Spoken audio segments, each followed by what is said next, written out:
Welcome back to Prophy Plays. So we're picking up here with the story of Miss Kinson. Now, just as a quick reminder of where we are in that, this is going to be scene 6, still in Act 1. So at this point, we have Mese and Mara.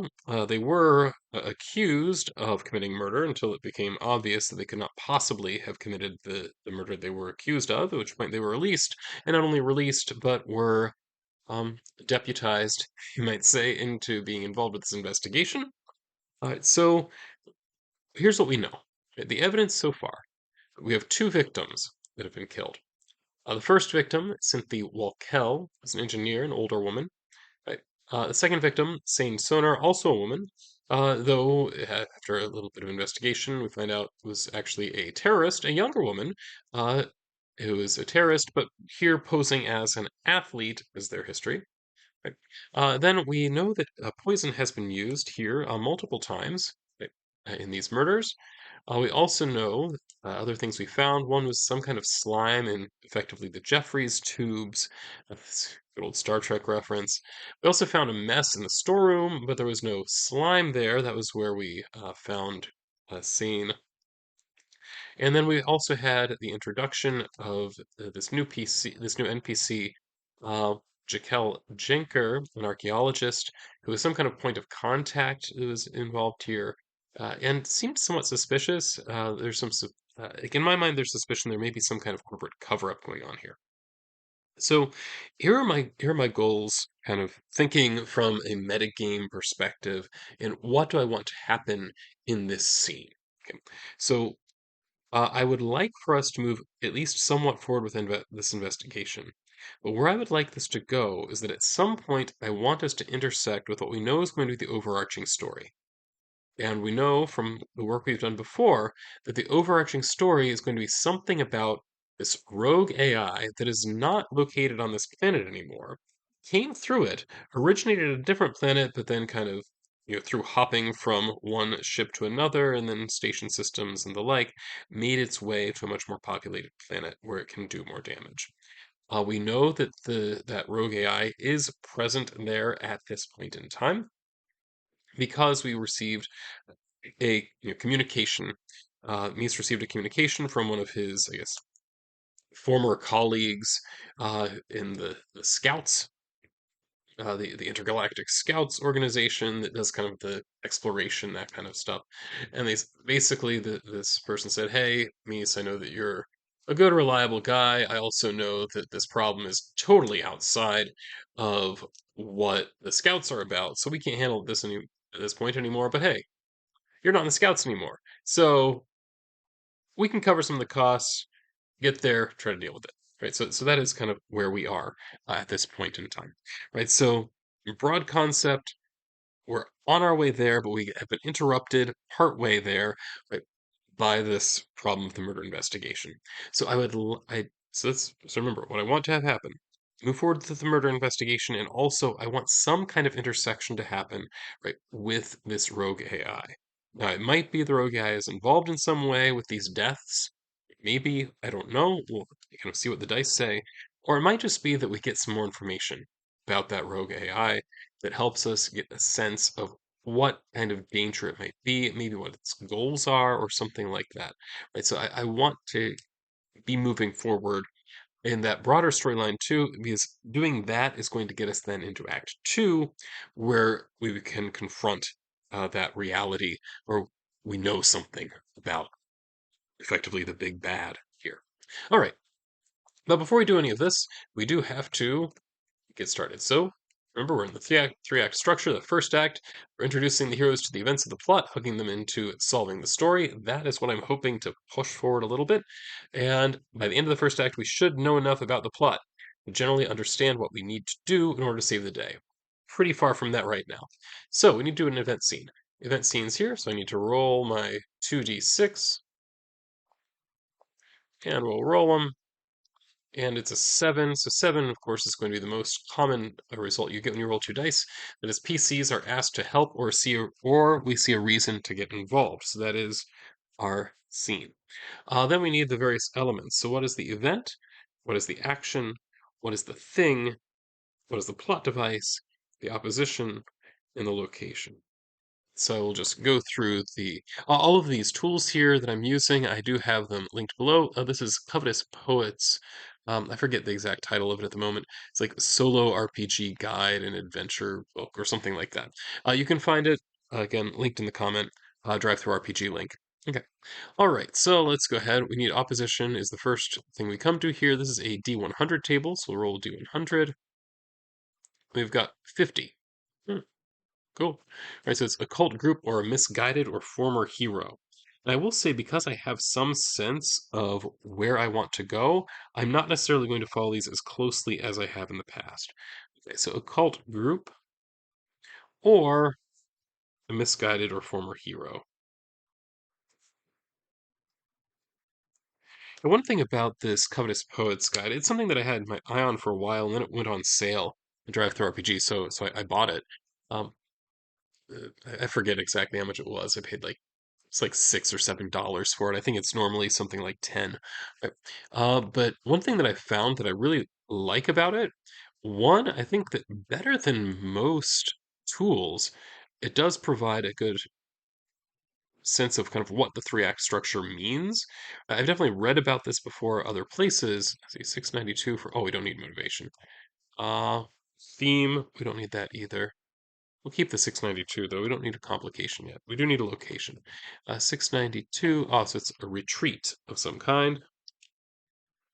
It's a mountain, forest, or something like that. Um, yeah, we're not going to be able to take that one too literally because where we are location-wise, we are uh, basically on a cloud station. Right. Right. So the planet that we're around, it is not particularly hospitable to human life, and specifically has a very dense atmosphere. So to kind of get around that problem, right, we we kind of live higher in the atmosphere on this planet, right? So the idea of retreating to a mountain or forest is kind of not going to happen. But on the other hand, this we could you know interpret this somewhat more broadly as it's going to be somewhere that is more remote. Okay, 543, so remote within the station. Okay, that may be a challenge. Okay, so the action is to invent. Okay, the thing. Yeah, one thing I was saying before that I like about this Covetous Poet's Guide, one, it's really good about introducing the three act structure and kind of how to implement that. Um, okay, oh, thing is a black hole. Dear. Yeah, I'm thinking that I may end up using very few of these rolls, just because I feel like it's going to push things too far off the rails. All right, and then plot device. Roll one more time. 219. So 219, distress signal. Receiving a meaningful call for help from someplace. All right.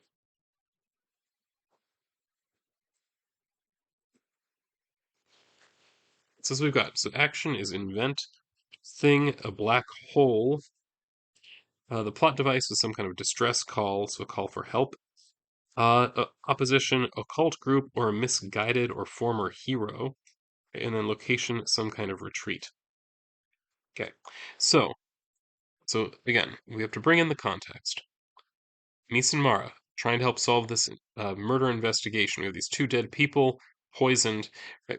So what we need then, as we know with any kind of murder mystery, right, you need means, motive, and opportunity. So we need to try to figure out who potentially could have the means to do this, that is, would have poison available to them, right? Secondly, would have the motive, right? For some reason, wants these two people, right? So we've got Sane and Cynthy, or wants them dead, right? And then also the opportunity to do it, right? So somehow, right, got the poison to them, right? So that's what we're going to have to try to figure out. All right. So, trying to think about how I want to go about doing this is, and naturally, we're going to have to, make some additional contacts. At this point, we really don't have a whole lot of leads. The only real contact we have at this point is that Jaquel, Jinker, this archaeologist, with some kind of point of contact. Right. So, so this is something where I find that mysteries in solo role playing can be a real challenge. Right, so I want to pontificate on this a little bit, in part to delay trying to actually come up with a solution. Right. So part of the real challenge with it is that when you are running in a social game, so like say I'm the game master for my kids, right? I can set up a mystery for them where I know what happened, right? And then feed them hints, right? That then they can start putting together to figure out that what happened. So the what happened like pre-exists. And in this way it kind of reflects the underlying reality, right? Right, that is like the way the real world works is that when we find right somebody that has been murdered, there is someone who has done that and there will be probably evidence pointing toward that person. In solo role-playing games it's a little bit different in that we have to think of it as kind of the solution is going to emerge right from the evidence. So it is not so much like we start with this murder happened, somebody did it, and they left evidence, right? That is, the conclusion led to the evidence. Instead, and that's kind of the logic of it. Then we have to figure out kind of backwards how this works, kind of the Sherlock Holmes thing, what he incorrectly calls deductive reasoning, right? That is, okay, so we have this evidence, we need to piece it together to figure out kind of what happened, which is actually inductive reasoning, but let's put that aside for the now. Right. So what we need to do though with solo role playing, we have two options. So one is that we take the role of the game master, where we know what happened, and then we have to kind of put a wall in our mind, right, between what the GM knows and what the player character knows, right? And then we have to, very much like when we play this socially, we have to, use our GM mind, feed clues, right, to the PC mind. Personally, I'm real bad at this. I'm not good at trying to satisfy both of those roles in this kind of separate way. So instead, another option, right, which I've seen actually used related to social role-playing games, is sort of called as the gumshoe method. I think it was connected with some game by that name. Anyway, so the gumshoe method suggests that what you do, you feed people clues, right? But you, as the game master, do not know what the solution is. Instead, right, whatever the players come up with, right, is the solution, right? As long as it's reasonable. Now, to some degree, this only feels like it works, right, for a social role playing game system where the players don't already know this, because I think their part of the goal is to win, right? And in a mystery, from a player's perspective, the way you win is by figuring out the mystery. Now, if you know that whatever you figure out is going to be the solution, it becomes very unsatisfying, right? Right. So that's the kind of the challenge I face. Is on the one hand, right, I can't really divide my mind very well between GM PC trying to solve this mystery kind of at the back of my mind knowing what the solution is, right? Versus on the other hand, the gumshoe method, where now I'm in the role of the player, but I know that I'm using the gumshoe method. And so that makes it a challenging thing to run mysteries. That's why a lot of the time, when I play solo role playing games by myself, I will often not use mysteries. But that's what we rolled this time. So that's what we're gonna do. All right. So we'll often just avoid this kind of thing happening. But this is something that apparently, uh, I think that the reason we ended up here is because these were the tools that we were presented with. And it pushed us in this mystery direction. Well, that's okay. All right. So our inspirations: action, invent, thing, black hole, plot device, distress call, the opposition, an occult group or misguided or former hero, and the location, some kind of retreat. So here's what I'm thinking as I'm putting this together with also the context. We need to figure out who it was that did this. We see poison being used twice. So I'm wondering first how the food system works. So that is something I need to figure out first. So I think that is what we're going to study is how does the food system work within this system? All right. So that's the first thing. So let's say that we um, I think, let's just kind of walk through it. We're going to make some rolls on our fate chart, or what do they call it here? The oracle chart. There it is. Yeah. So our answer oracle is yes, no table. Right? That's some stuff that we need to think about. So, like one thing that I have in mind because I watch Star Trek a lot, right? So, do they have like a food replicator system? That is where the food is actually constructed by a computerized machine, or is this something much more old school? So that's the question. So I really have no idea, so I'm gonna make it even. So there's even odds. So I will take one of these dice. Oh, wait, take one of them, sit it off to the side because it's just a D100 roll. All right, and roll the other two.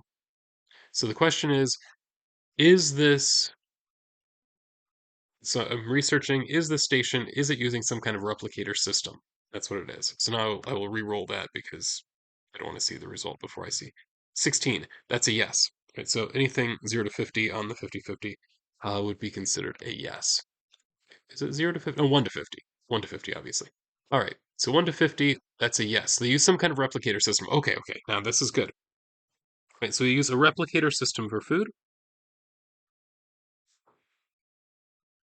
which means then whoever it was, right, that poisoned them, right, like has to have had access, right, to their food, which means either they programmed their food to include poison, or two, they operate somewhere between the uh, replication process and when the person receives the food. So the question is this. So we know that this is what we know about the planet, as a quick review, I'll go ahead and show you my planet here. So we're now on the third main planet we've looked at in this series. That's Mentorok. Right. So one of the things we know about it, it's a fairly small population, about 90 people. It's run by a company, relatively low law level, so there's not a whole lot of like checking people for weapons and that kind of stuff. A tech level is somewhat moderate. Live on a station floating in the upper atmosphere where the density is fairly tolerable. Okay, so that's what we know. So because it's this company that's running things, I can think of a couple possibilities. So one would be that they have like a corporate mess hall. This seems very, very possible as far as that goes. So in this case, we would still probably have like either replicators say built into the wall or something like that. So let's roll on this. Right, so the question is simply this, right? Is there a mess hall? This seems likely, so I'm going to make that a 75% chance. So 1 to 75 is a yes, and we will roll. I ended up with 87. So the answer is no. There is not, in fact, a corporate mess hall, which means then, logically, that people are eat individually in their rooms. So apparently, just the way the station is built, everyone has their own quarters, and within those quarters, you would have your own replicator. Okay. All right. So this is good to know. And so it is very much uh, like the next generation enterprise, right? In your quarters, you have access to the replicator there, and you can replicate whatever food you happen to want to eat. So the replicator system is in individual quarters. So that, in turn, is very interesting. That also means we need to be ready for more people to die. All right. Right, so the problem that I have now is that Mies himself, when you check his skills, let me show you this. His computer ability is literally non-existent. He doesn't know anything about that. Now, the physical aspects of the computer, that electronics there, he's okay with. Zero indicates he's not going to take a penalty. If it was blank, he would actually take a penalty. So that tells us that, yeah, we have problems if we want him to try to figure out the programming of this stuff. Now, the good news is that he does have that point of jack of all trades, which means the penalty is a -2 to a roll instead of a -3, which is nice. Uh, Nonetheless, he's not necessarily in the best position to do this. Now, at the same time, is he in a good position to convince anybody else to do it? Well, his social standing right here is not great either. So he has a +0 modifier. And this one, I don't know that like you're just trying to convince somebody to help you out here. And I could do something like a social computer role. That sounds weird. Right now, it's not like advocacy is normally used for things like dealing with the legal system. bribery, maybe, if he's going to pay them. But that doesn't make much sense either. So I would be inclined to say this would probably just be a straight up social role. So which I guess the good news there would mean that there wouldn't necessarily be any penalties attached to it either. All right. So well, let's just test that, right? So he's going to see, right? So he presents this idea, right? Right. Right, so he and Mara working together. Now, Mara, remember, her background is she's a drifter, right? So she's a very skilled drifter. She's a +3 attached to that. But on the other hand, there's no reason she would know anything about programming replicators, so that doesn't really help us, right? So I'm going to say Mies then is going to go to somebody connected here on the station. Well, I think that Jaquel Janker was a point of contact. So let's go ahead and say that he goes to Jaquel, says, well, here's what we're thinking about. Uh, we know that the food here is replicated. That's the most likely way that they're going to get poisoned. I think there may be something wrong with the replicator programming that is then leading to people getting poisoned. This is something now that is somewhat urgent because everybody is still eating replicated food. So if there's something wrong with the replicator system, we need to know. Okay, right. So he's going to try to convince Jaquel to provide some kind of help with getting this analyzed. So let's see. Okay, so the typical roll here would be an 8 or higher for an average roll. Uh, yeah, I'm not going to modify that because what we know about Jaquel is that Jaquel is kind of suspicious, right? So I I'm not going to trust they're necessarily going to be all on board with doing this. So let's go ahead and just roll it. In higher, the answer is yes. Okay, so we convinced them. All right. Right. So Jaquel says, okay, yes, it makes sense. We'll get some computer people on it. Good to go. All right. So I want to see what kind of results come back from that. So we're going to take a little break then. I'm going to say though this is still the same scene because it's still dealing with the same question. That is the overarching question we're trying to answer in this scene. Right? That is this something that this rogue AI was responsible for? That's what I have in the back of my mind because I like that idea and it would overlap well with the overarching storyline. Right? So the first step then is to figure out, is this something where we can find evidence of tampering the programming? I think that it's quite likely. So let me check my percentages here. For my options here, I can go very likely, 75%, or extremely likely.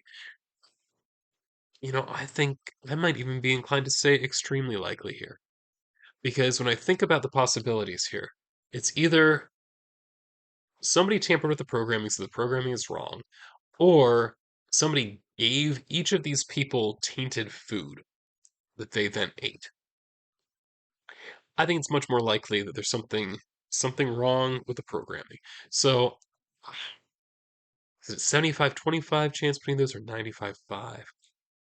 I think 75-25. I'm gonna go with that.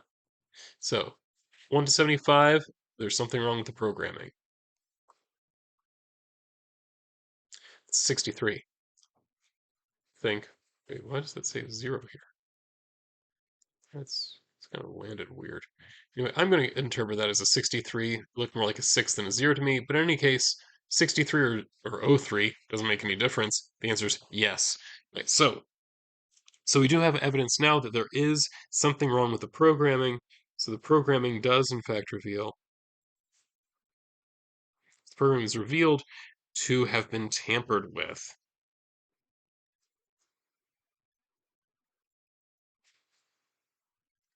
So the obvious thing that is going to happen now is that it makes sense, right, that the station is going to shut down all of the replicators until they can run a full diagnostic. This makes perfect sense to me. So I'm going to say it's, again, quite likely they're going to do this because there is some possibility they might not. This might be one of those like dystopian corrupt organizations. So let's go ahead again, 1 to 75. That's what they decide to do, and it's a 93. Of course, right? So corporation says, well, we think this is probably an isolated thing. We're probably okay. Not everybody is dying, right? So we don't want to panic everybody here. So the station leadership is very clear. We're not going. We like if we shut down all the replicators, how will we eat? Like we don't get we're a small station. While we do get traffic along that trade route that we happen to be on, and yeah, we could get food that way. But we don't necessarily because remember right here we have traffic then coming from Hadarana to Mentorok, right? So that's the path that we are following. At the same time, they're a fairly small station. You see it's an E. E would indicate that it's kind of a frontier station, right? So, or frontier starbase, whatever you want to call that. Uh, yeah, they're not going for it. Yeah, they're not going to shut down the replicators, which then creates the real problem that we might have issues here in the future. So the question now is, so knowing this, Mese and Mara have a choice. Do they want to continue by trying to help with this investigation? They have made some progress on it, right? Or and continue doing it here now, or do they want to just say, all right, well, if you're not interested in actually protecting your people, we're just out of here and we can continue to channel goals. Right? Those are two potential paths. And I could see potentially some frustration here building up. So what do we know about Mies as a character? Relatively little, except the physicality of him. He's fairly young, right? 26. I guess in my mind that's fairly young. Um, Former scout, right? So we have previously established that he is kind of a heroic character, though, right? Like he is willing to hop into uh, conflict-laden situations and try to solve them himself. The way he and Mara met was that he chased her down because she was stealing from a I don't know, a fruit stand or something in a market, right? So I don't remember the exact detail of that, but so I could see where he would probably want to try to stick it out and honestly try to solve this himself, even if he didn't have very much support. Amara's case, I think that's a little bit more dicey, right? So go ahead and see, just is Mies interested in continuing this? I think it's actually very likely he is going to want to continue this investigation. So again, 75% chance.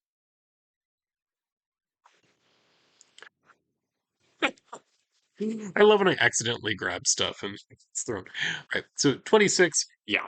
So he's going to continue with that investigation, which tells us then next scene what is going to happen is that he he at the very least, what about Mara? I think she might be 50-50. Mies being here because they have developed this kind of weird friendship, I think that's going to make it a little bit more likely that she would want to stay and participate in this investigation. Um, but it's not certain. So I'm going to say she's 50-50 on this. She might possibly be hopping on a ship to move on. Now, at this point, I don't believe that Mies has shared with Mara what his actual mission is. He was surprised to find her here on this station, which means they probably didn't come over on the same ship. They were probably separated by a bit because there was that time that he was in the hospital and she was just gone. She took him to the hospital and then just left. So she may have been here for a little bit longer than him. Okay, right. So it's perfectly plausible to me that she would just leave. I don't think she feels this great sense of loyalty to him. I mean, he got her arrested. All right, so I'm going to say it's 50-50. Because there is also, okay, so 48, kind of on the line, but yeah. So she is, in fact, going to stay. Okay, that's good news as far as that goes. So the two of them are going to stay on the station. They're going to continue, despite corporate interference, to try to solve this particular mystery and perhaps possibly save some lives in the process. I just want to take a quick note here and notice that all of these things that I rolled for the event, invent, black hole, distress call, misguarded or former hero, and retreat, I used literally none of them. And this sometimes happens, right? So if you are thinking about getting into solo role playing, one of the things you have to think about is how constrained you want to feel into using your tools. And this is something I don't feel bad doing this because Covetous Poet is very, very clear. They say if you know what you want to have happen in a scene, you can just have that happen. You don't have to, right, roll for every single scene. I like to roll for it because it gives you inspiration, but it's not necessary. And so I think we'll call it there. At this point, we have a good sense of what's happening. That is, there somebody messed with the programming of the replicator system. The corporation is not going to do anything about it, at least at the moment, in any kind of overt way. Right, so that means that it's up to Mese and Mara, who have decided they are going to keep working in this direction. So we know the means. We solve the means. Not so sure about the motive and opportunity at this point. Somebody has to have access, right, to this programming. So we'll see whether that happens to be human or not. Uh, for now, this is Profi, signing off.